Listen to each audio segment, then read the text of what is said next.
श्वास यानी हवा, इसका अंदर और बाहर आना जाना, ये आप सभी को प्राकृतिक रूप से चलने वाली बहुत छोटी सी घटना लग सकती होगी, लेकिन श्वास का आना जाना ये इतना ही नहीं जितना आप इसे समझते हैं। आपकी सांसों का नियमित रूप से समय में चलना, ये इस ब्रह्मांड की बहुत बड़ी घटना है। श्वास में ब्रह्मांड के सभी रहस्य छुपे हुए हैं।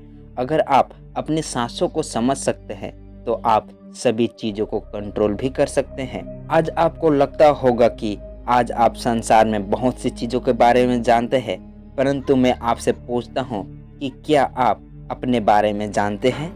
आपके एक सांस में अनेकों रहस्य छुपे हैं।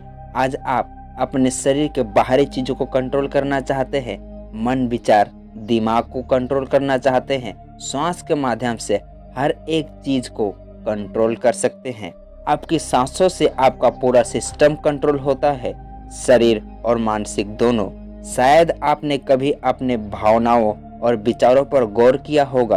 कंट्रोल कर पाना मुश्किल लगता है, लेकिन इन्हें भी कंट्रोल किया जा सकता है, क्योंकि सांस आपके शरीर को एक अज्ञात ऊर्जा देती है। जब आप अपने शरीर से सामान्य से अधिक काम लेते हैं तो आपके शरीर को अधिक ऊर्जा की आवश्यकता पड़ती है, इसलिए आपकी सांस तेज हो जाती है, जिससे आपके शरीर को पर्याप्त ऊर्जा मिल सके। दूसरा, आप अपनी सांसों को धीमा करके क्रोध नहीं कर सकते।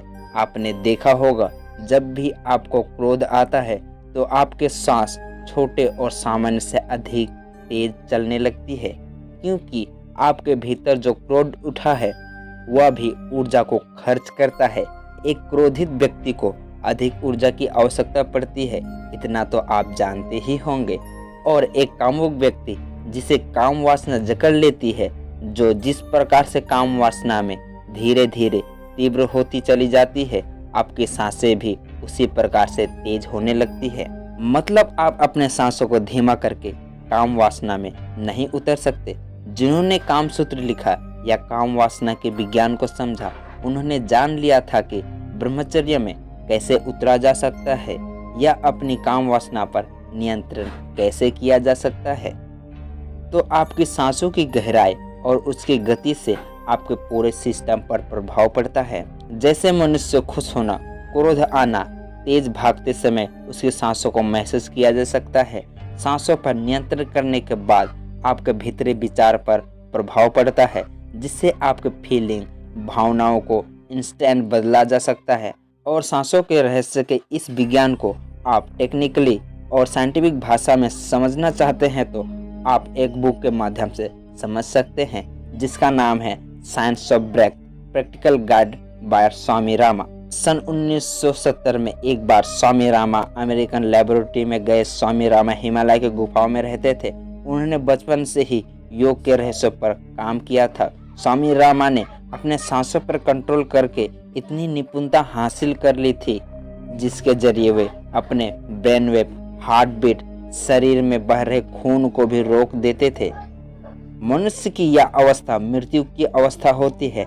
स्वामी रामा अपने इस स्टेज में जब चाहे जा सकते थे और अपनी सांसों के माध्यम से अपने पूरे शरीर को अपने कंट्रोल में कर सकते थे, जहां शरीर का पूरा सिस्टम रुक जाता था, परंतु इस अवस्था में वह सब कुछ महसूस करते थे।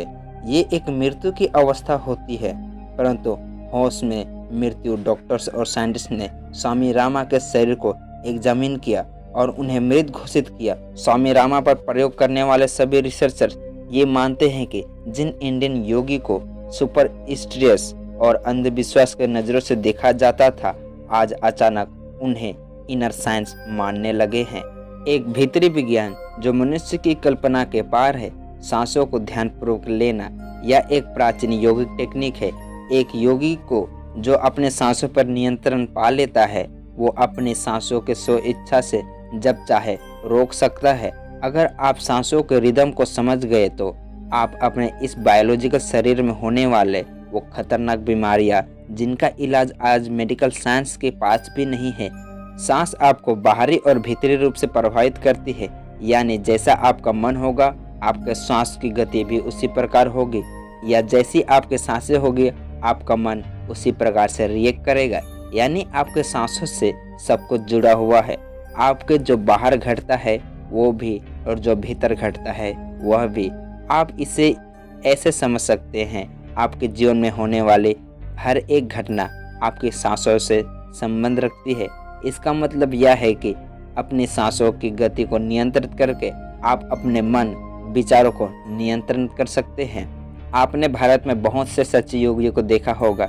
किसी साधक को तो आपको उसके चेहरे पर एक परम ठहराव दिखता होगा, कहीं कोई जल्दी नहीं, एकदम स्थिरता। अगर योगी चाहे तो किसी भी सिचुएशन में क्रोधित नहीं हो सकता।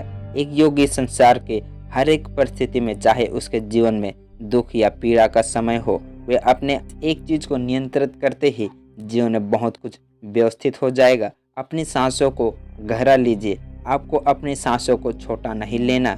जैसे सामान्यतः हम अपनी सांसों को छोटा लेते हैं, हमारी सांसें गहरी नहीं होती। इसलिए इस प्रकार के व्यक्ति जो सांसों को गहरा नहीं लेते, वो जल्दी थक जाते हैं, वह ऊर्जावान नहीं दिखते, उनका चेहरा थका हुआ दिखता है। आपको चाहिए कि आप अपनी सांसें गहरी लें।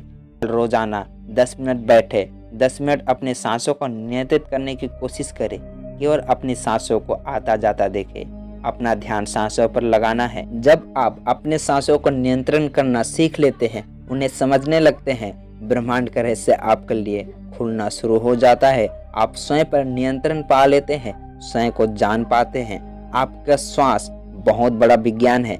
मैं सांसों के हर एक विषय पर एक एक करके वीडियो लाता रहूँगा। वीडियो कैसा लगा कमेंट बॉक्स में कमेंट करें, और इसी तरह के वीडियो देखने के लिए हमारे चैनल को सब्सक्राइब करना ना भूलें। इस वीडियो को अपने दोस्तों और परिवार से शेयर करना भी ना भूलें।